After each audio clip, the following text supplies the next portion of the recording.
States of America and for the good of the world. I'm aligned with the world, and I want to get this thing over with. You see the hatred he's got for Putin. It's very tough for me to make a deal with that kind of hate. He's got tremendous hatred, and I understand that, but I can tell you the other side isn't exactly in love with, him either.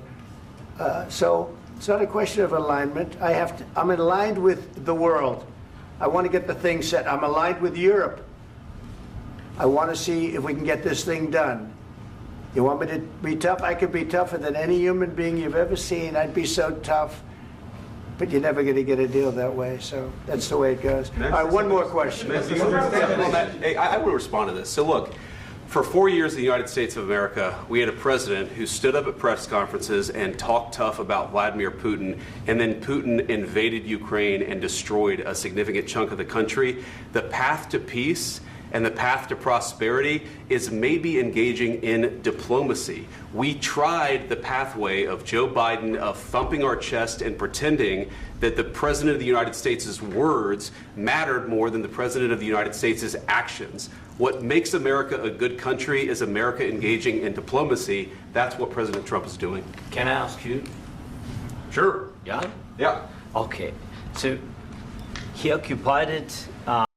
So Zelensky, he looked sick. So basically, Zelensky flew to the United States basically to Donald Trump was expecting them to talk about a mineral deal, supposed to be big for the country.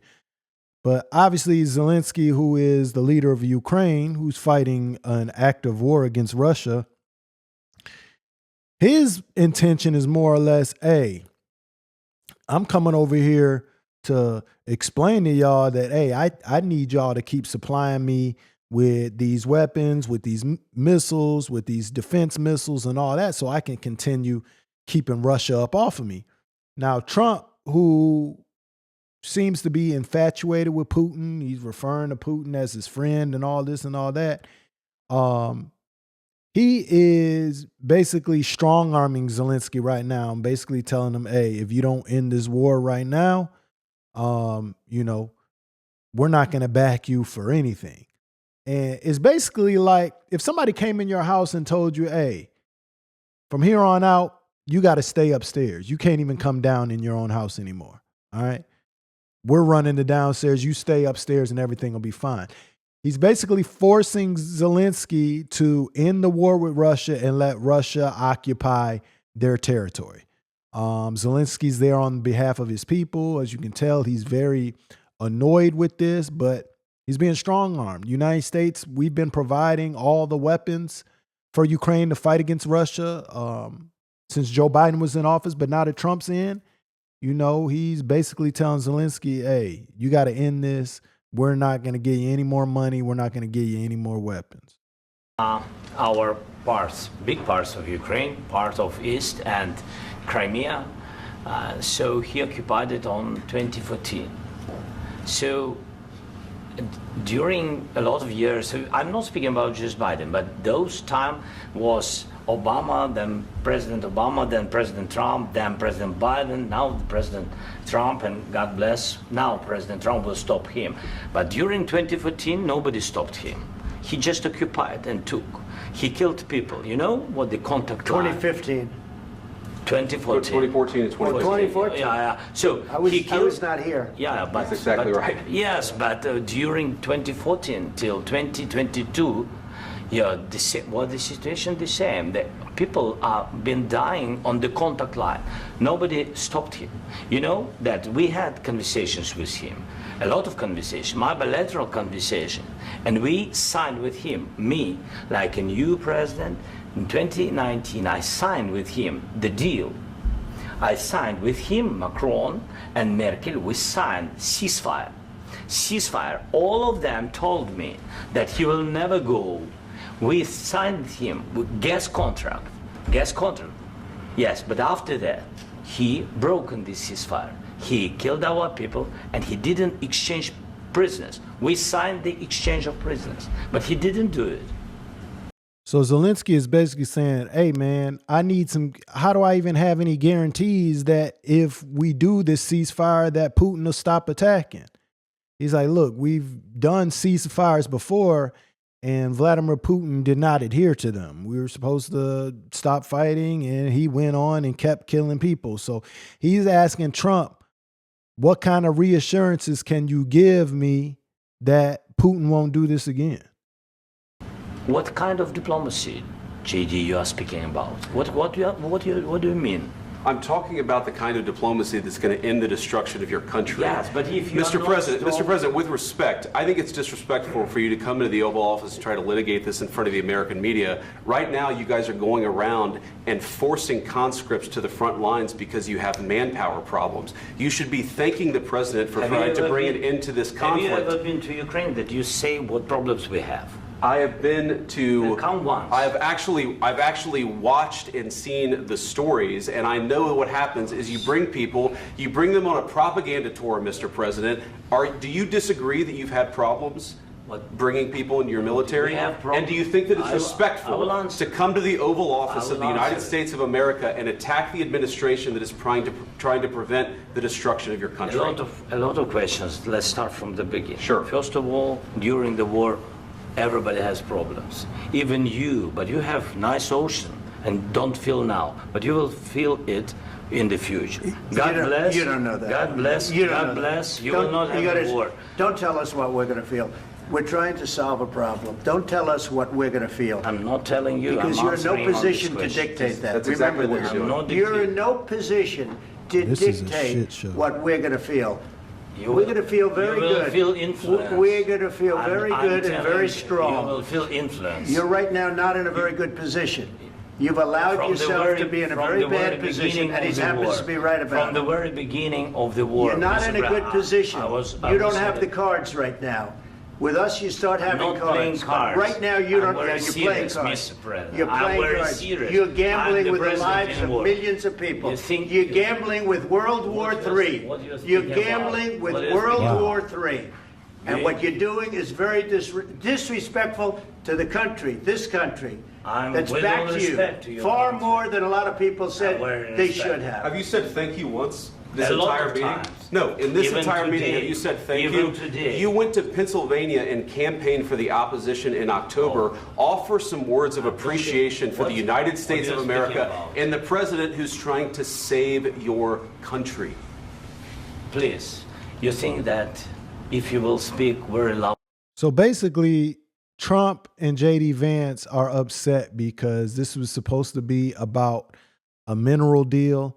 And they feel like Zelensky has turned this into, about his war and basically trying to win over the American people live on camera, which I understand. I understand their frustrations with that. And now Trump, knowing that he's on live TV, he's basically saying, hey, we run this. You're not going to tell us what's going to happen to us. Because Ukraine supplies the United States. Don't quote me exactly, but I think over 50% of the wheat that we import, it comes from Ukraine. So he's basically trying to tell Trump, hey, you're gonna feel this. Your country's gonna be hurt by this. And, it's live on TV. Trump's trying to tell him, hey, you're in no position to tell us how we're gonna hurt, et cetera, et cetera.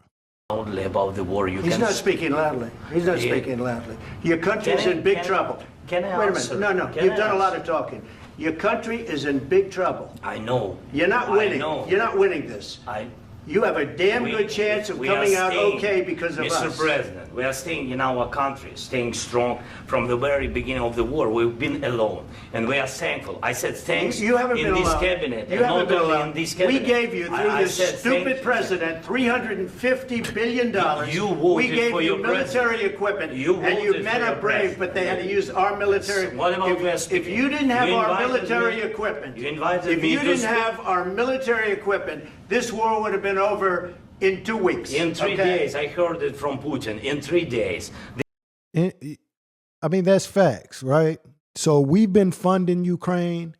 And Joe Biden was basically like, look, we can't allow Russia to take over these territories and get more and more confident. Maybe they're going to invade Germany next. Maybe they'll invade France. Who knows, where they'll stop. So Joe Biden's whole thing was, hey, we'll give these folks weapons, we'll give them money, and let them fight the war because they're doing such a good job, and we don't have to risk any of our soldiers. And Trump is basically letting Zelensky know that, hey, man, I don't agree with what Joe Biden was doing. You need to understand that y'all wouldn't even be able to fight if it wasn't for us. And now you're not going to be able to fight because I'm going to pull all the money and all the weapons and ammunition. This is something Maybe new less. in 2 weeks. Of course, yes. It's going to be a very hard thing to do business like this. I Again, tell you. just say thank you. I said a lot of times thank you to American people. Accept that there are disagreements, and let's go litigate those disagreements rather than trying to fight it out in the American media when you're wrong. We know that you're wrong. But you see, I think it's good for the American people to see what's going on. I understand, sir. I think it's I very understand. important. That's why I kept this going so long. You have to be thankful. You don't have the I'm cards. thankful. You're buried there. Your people are dying. tell you You're again, running I low know. on soldiers. Don't- Listen, don't please, you're running Mr. low President. on soldiers. It would be a damn good thing. Mr. And then President. then you tell us, I don't want a ceasefire. I don't want a ceasefire. I want to go and I want this. Look, if you could get a ceasefire right now, I tell you, you take it so the bullets stop flying and your men stop getting killed. Of course, we want to stop the war. But you're saying you don't want a ceasefire. But I said to you, I want a ceasefire. with guarantees. Because you'll get a ceasefire faster than an agreement. Ask our people about ceasefire, what they think. See, all Zelensky is saying is, hey, man, we'll do the ceasefire, but I need some guarantees that Putin is going to stop. He's like, he's asking Trump, like, how can you guarantee me that if we do this ceasefire, that Putin is going to abide by it? He's saying, look, ask my people how the last ceasefire went.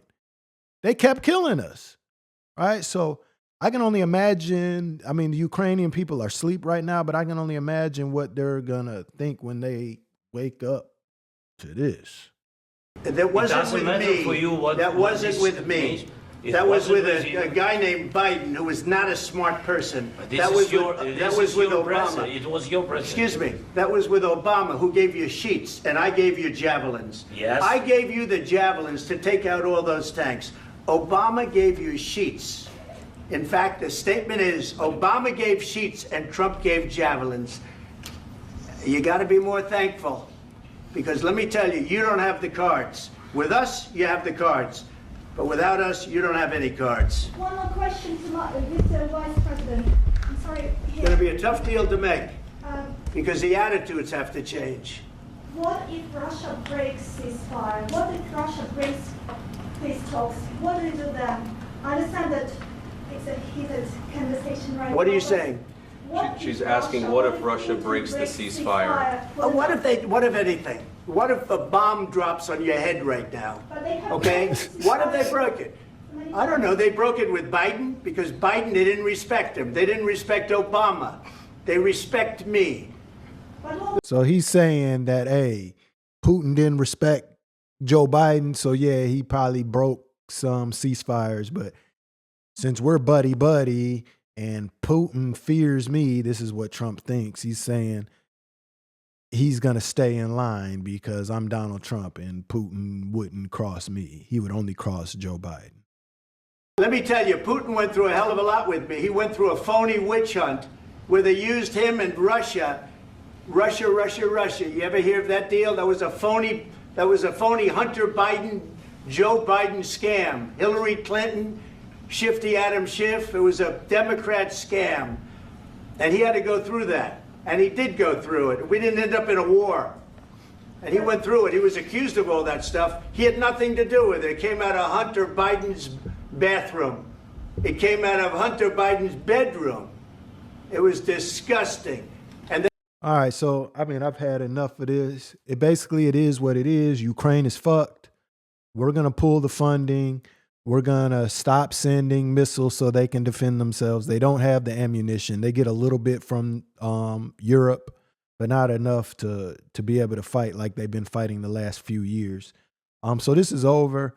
Russia's gonna occupy a large territory of Ukraine. I hate it for them. I even hate it for us potentially down the road, but we'll see how it all shakes out.